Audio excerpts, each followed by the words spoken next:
भगवान की कृपा कब होती है जी? क्या हमारे घर में नाती पोते हो जाएंगे तो भगवान की कृपा मानी जाएगी? क्या 2 ताला 3 ताला 4 ताला मकान बन जाएगा तो क्या भगवान की कृपा मानी जाएगी? एक मैया मंदिर में जाकर के माथा पटक रही थी। पुजारी जी ने पूछा कि क्यों मैया अपना सर क्यों पटक रही हो? क्या कहे पंडित जी, हमारे एक नतिया है जिसका विवाह नहीं हो रहा है। अब लीजिए, तो क्या विवाह हो जाने पर भगवान की कृपा मानी जाएगी? हमारे ऊपर तो भगवान की कृपा ही नहीं है, हमारे नतिया का विवाह नहीं हुआ। दूसरे मंदिर में एक औरत माथा पटक रही थी। पुजारी जी ने पूछा कि मैया तुम अपनी माथा क्यों पटक रही हो? बोले क्या कहें प्रभु, क्या कहें पंडित जी, भगवान की तो हमारे ऊपर कृपा नहीं है। क्या हो गया? तुम्हारी भी नाती का विवाह नहीं हुआ? नहीं, विवाह तो हुआ परंतु जो बहू आई है सबसे करक्सा मिल गई है, घर में रोज झगड़ा कर रही है। अब बताइए, विवाह नहीं हुआ तो भगवान की कृपा नहीं है, और विवाह हो गया तो भी भगवान की कृपा नहीं है, तो आखिर भगवान की कृपा माने कैसे? ये प्रश्न हो सकता है। कथम वयम ज्ञास्यामः भगवतः कृपा अस्मदुपरि भविष्यति वा न भविष्यति, अभवत वा न भवत। हम लोग जाने कैसे कि भगवान की कृपा क्या है? आहा, मन को लेकर के चलिए इसी सुंदर कांड में। सुंदर कांड आप लोग श्रवण किए होंगे। सुंदर कांड में जब आप भगवती सीता का अन्वेषण करने के लिए हनुमान जी गए, तो जब लंका में प्रवेश किए तो प्रत्येक घर में उन्होंने मैया सीता का अन्वेषण किया कि कहीं सीता मैया होंगी। एक एक घर में जाकर के देखा, मंदिर मंदिर प्रतिकरी शोधा।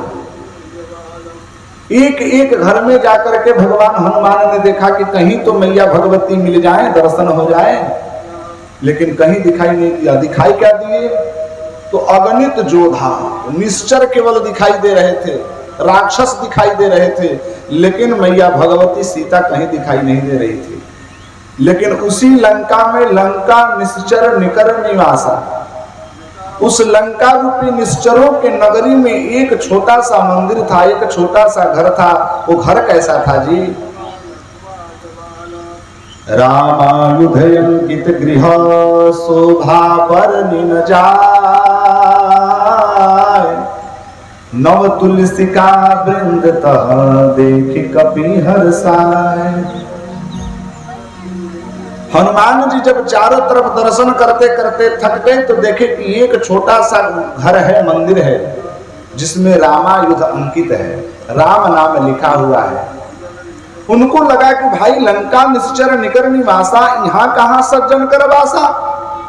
जिस लंका नगरी में रामचंद्र जी के केवल शत्रु ही भरे पड़े हैं, तो इसमें इतना सुंदर मंदिर किसका है, और जिसमें राम नाम लिखा हुआ है जी। लगता है हो न हो इस घर में कोई संत निवास करते हैं। कृपा की बात मैं कह रहा हूं, ध्यान दीजिएगा, बड़े ध्यान से सुनिएगा। आप लोग प्रबुद्ध श्रोता हैं, और रामचरितमानस बहुत गंभीर विषय है यदि दर्शन किया जाए तो। हनुमान जी को लगा कि भाई लंका निश्चर निकर निवासा, यहाँ कहाँ सज्जन कर वासा। चारों तरफ निश्चरों की नगरी है, इसमें संत कैसे रह रहे हैं? लग रहा है कि राम राम लिखा होगा तो इसमें संत ही रहते होंगे। मैया ध्यान दीजिएगा, बड़े बड़े मकान बना करके हम लोग लिखते हैं लल्ला निवास, तो फलना निवास, तो ये निवास, अपने पूर्वजों का नाम, अपना नाम। लेकिन ध्यान दीजिएगा, भगवान किनके घर में प्रतिष्ठित होते हैं? जिस घर के सन्मुख यदि भगवान का नाम लिखा होगा, जैसे नारायण भवन, श्री सीताराम भवन, उस भवन में संत निवास करते हैं, उस भवन में भगवंत निवास करते हैं। हनुमान जी को लगा कि इस घर में कोई ना कोई संत होगा, चलिए जाकर के संत का किंचित दर्शन करें। जिन ही उस मंदिर के सन्मुख खड़े हुए तो देख रहे हैं कि राम राम तेहि सुमिरन कीन्हा, हृदय हर्ष कपि सज्जन चिन्हा। उसी समय एक व्यक्ति जग करके ओम राम राम श्री सीताराम ऐसे जम्हाई लेते हुए उस घर से बाहर निकले। हनुमान जी तुरंत पकड़ लिए, समझ गए कि ये हो न हो ये संत ही हैं जिनके मुख से अहरनिश राम नाम का उच्चारण हो रहा है, वही संत है। संत और असंत का लक्षण क्या है? गोस्वामी तुलसीदास जी ने दर्शन कराया यहीं पे। संत कहते किसे हैं और असंत कहते किसे हैं? मैया जिसके मुख से नतिया भतीजवा अरे मटिया लगना अरे झकुरा पेरनी, जिसके मुख से यदि निकल गया तो समझ लीजिए कि ये असंत हैं, ये दुष्ट हैं। और जिनके मुख से श्री सीताराम नारायण हरि नारायण राधे राधे राधे श्याम यदि निकल रहा है तो समझिए कि संत हैं। अच्छा जी कैसे मान लें? चोर भी तो राधे राधे कर सकता है। बोले कि नहीं नहीं नहीं नहीं, अरे भैया जो अंदरवा में होगा वही ना बहरिया आएगा जी। हम थोड़ी अपने शैली में आप लोगों को समझा रहे हैं, क्लिष्ट शब्दों का प्रयोग नहीं कर रहा हूं मैं। जो अंदर बैठा है वही तो बाहर आएगा। अंदर में ही गंदगी है तो बाहर कहां से खुशबू निकलेगी? अंदर जिसके राम भक्ति बैठी हुई है तो उसके मुख से राम नाम ही निकलेगा। वो कौन थे? महाराज विभीषण जी थे। विभीषण जी को हनुमान जी ने देखा, गले से लगा लिया। ऐसा लग रहा है कि मानो इनसे परिचय करूं, असाधुते होई न कारज हानि। यदि जीवन में आप अपने कार्यों को सिद्ध करना चाहते हैं, अपने जीवन को सुचारू ढंग से चलाना चाहते हैं, तो संतों की सानिध्य में जाइए, साधुओं का संगत कीजिए। चोर का संगत करेंगे, जुआरियों का संगत करेंगे, दारू पीने वाले शराबियों का संगत करेंगे तो आपका जीवन नरक में चला जाएगा। लेकिन जो राम नाम के पथ पर चल रहा है, जो भक्ति के पथ पर अग्रसरित हो रहा है, उसका यदि चरण भी पकड़ लेंगे तो महाराज आपका कल्याण हो जाएगा। हनुमान जी ने कहा कि साधुते होई न कारज हानि। अब यहाँ पर मैं कृपा की बात कह रहा हूं। अब कृपा किसे कहते हैं कि कृपा किस पर होती है? विभीषण जी और हनुमान जी मध्य दोनों लोग बैठे हुए हैं। विभीषण जी हनुमान जी को देख रहे हैं, हनुमान जी विभीषण जी को देख रहे हैं। ऐसा लग रहा है कि मानो दो महात्मा का समागम हो गया हो, जीवात्मा और परमात्मा का समागम हो गया हो। दोनों के अश्रुओं से नेत्र से अश्रुपात हो रहे हैं, केवल भक्ति की रसधारा में डूबे हुए हैं। विभीषण जी कहने लगे, अब मोहि भरोस हनुमंता, कि अब मोहि भरोस हनुमंता, बिनु हरि कृपा मिलहि नहीं संता। बात समझ में आ रही है जहां से मैं उठाया था?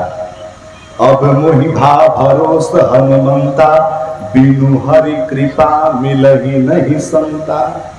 हनुमान जी मुझे अब पूर्णतया विश्वास हो गया हृदय में कि जब तक से भगवान की कृपा नहीं होती तब तक से संतों का दर्शन नहीं होता, महात्माओं का दर्शन नहीं होता, यहाँ तक कि कथा सत्संग का दर्शन लाभ नहीं होता, श्रवण लाभ नहीं होता।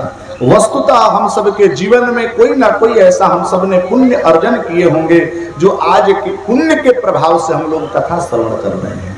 एक और छोटी सी इसी पर बात मैं आप लोगों को सुनाऊं। प्रश्न आया